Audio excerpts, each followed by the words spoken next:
और आप देख रहे हैं हिंदुस्तान न्यूज।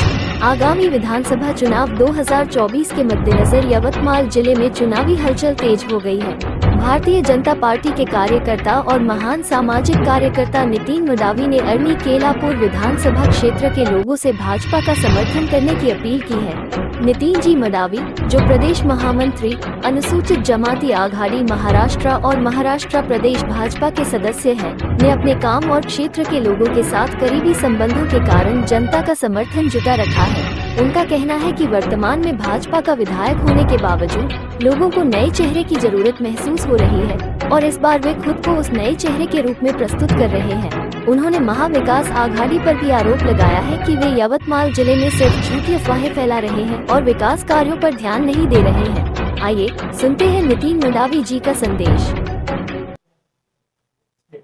आर्नी केळापूर हा जो विधानसभा क्षेत्र आहे हा आदिवासीसाठी आरक्षित आहे आणि साधारणतः या विधानसभेचं आपण चित्र बघितलं तर दोन्ही लढत या मतदारसंघामध्ये जनरली होत असते।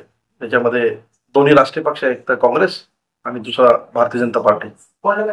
यापूर्वी या मतदारसंघाचं 25 वर्षापासून नेतृत्व आपले शिवाजीराव मोघे माजी मंत्री यांनी केलं आणि मला असं वाटतं की काँग्रेसतर्फे त्यांच्याचकडे ही उमेदवार जाणार आहे आणि भाजपाकडनं यावेळेस अनेक उमेदवार रिंगणात आहेत। त्यामध्ये मी सुद्धा एक प्रयत्न करतो आहे की या मतदारसंघातून मी सुद्धा प्रतिनिधित्व करावं। आज माझ्याकडे बघता तर आदिवासी आघाडीची प्रदेश महामंत्री म्हणून जबाबदारी आहे आणि ही जबाबदारी सांभाळत असताना हा मतदारसंघ आरक्षित आहे आणि आरक्षित मतदारसंघामध्ये काम करत असताना साधारणतः या मतदारसंघामध्ये विकासात्मक बाबतीत विचार केला तर काही गोष्टीची अत्यंत फार महत्त्वाची गरज आहे। जसं युवकांना कामधंदे मिळावा म्हणून त्या ठिकाणी कंपन्या म्हणून MIDCची आवश्यकता आहे। या मतदारसंघामध्ये टिपेश्वर अभयारण्य आहे, ज्या अभयारण्याचा विस्तारीकरण फार आवश्यक आहे की या ठिकाणी या अभयारण्यामध्ये जे प्रवासी आहेत किंवा पर्यटक आहे, या पर्यटकांची संख्या आपल्याला कशी वाढता येईल, त्याचं सौंदर्यीकरण कसं करता येईल, त्या ठिकाणी पर्यटकाला कसं खेचून आणता येईल, यासाठी विशेष प्रयत्न करणार आहे। सोबतच MIDCचा तो विषय मी तुम्हाला बोललो आहे। युवकांच्या हाताला काम मिळावं किंवा त्यांना चांगलं प्रशिक्षण मिळावं, खेळाडूंना चांगलं प्रशिक्षण मिळावं, यासाठी मी प्रयत्न करणार आहे। या मतदारसंघामध्ये पिंपळखुटीपर्यंत जो की रेल्वे लाईन विस्तारित झाली आहे, तिचं समोर कसं विस्तारीकरण करणार हा सुद्धा विषय मी आमदारांनंतर मार्गी लावणार आहे। असे वेगवेगळे विषय या मतदारसंघामध्ये ज्या वेळेस समोर येतील ते प्रश्न आपण शासन स्तरावरती मांडून ते सोडवण्याचा मी आमदार याच्यामध्ये काम करत असताना जास्तीत जास्त आदिवासी समाजाचा जो कल आहे, हा कल भारतीय जनता पार्टीकडे आपल्याला कसा नेता येईल, म्हणजेच प्रत्यक्ष लोकांकडे जाणे, शासनाच्या ज्या वेगवेगळ्या योजना आहेत, या योजना जर मी माझ्या आदिवासी समाजापर्यंत जर पोहोचवल्या तर हा आदिवासी समाज हा नक्कीच भारतीय जनता पार्टीकडे कसा वळवता येईल यासाठी मी प्रयत्न करणार आहे।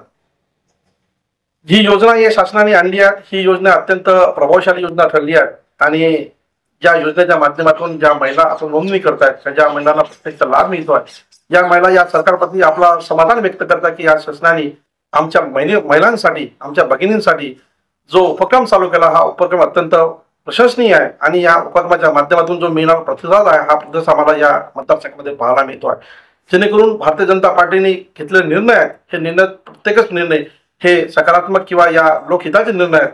त्याच्यामुळं या मतदारसंघामध्ये सुद्धा अनेक महिला वर्ग किंवा पुरुष वर्ग किंवा अनेक मोठे मोठे वर्ग या आम्हाला भारतीय जनता पार्टीच्या जोडणार आहेत। आपण मी मगाशीच बोललो की प्रत्येकाला लोकशाहीमध्ये आपली उमेदवारी मागण्याचा अधिकार आहे आणि त्या अनुषंगाने प्रत्येक जण या ठिकाणचा पदाधिकारी आहे।